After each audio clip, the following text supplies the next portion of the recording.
జలవనరుల శాఖపై సచివాలయంలో ముఖ్యమంత్రి చంద్రబాబు సమీక్ష. హాజరైన ఇరిగేషన్ మంత్రి నిమ్మల రామానాయుడు, ఉన్నతాధికారులు.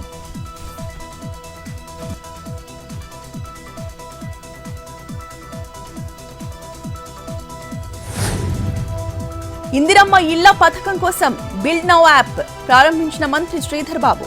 యాప్ ద్వారా లబ్ధిదారులు దరఖాస్తు చేసుకునే సౌకర్యం.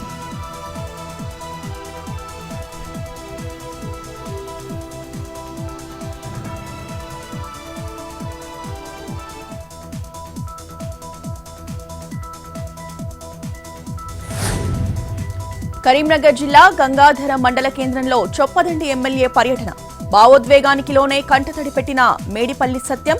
కష్టకాలంలో అండగా నిలిచిన ప్రజలకు రుణపడి ఉంటానని వ్యాఖ్యలు.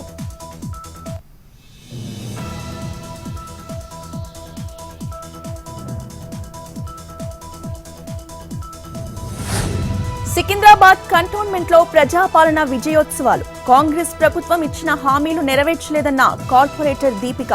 తమ హయాంలోనే అభివృద్ధి పరుగులు పెడుతోందంటూ ఎమ్మెల్యే కౌంటర్.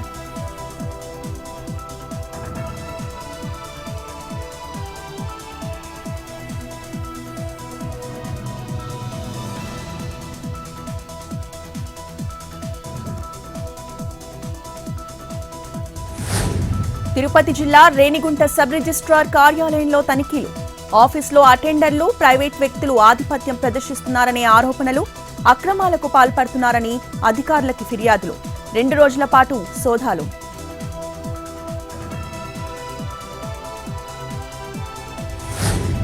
ములుగు ఎన్కౌంటర్ కేసుపై హైకోర్టులో విచారణ. మల్లయ్య మృతదేహాన్ని గురువారం వరకు భద్రపరచాలన్న న్యాయస్థానం. మిగిలిన డెడ్ బాడీలను బంధువులకు అప్పగించాలని పోలీసులకి ఆదేశం.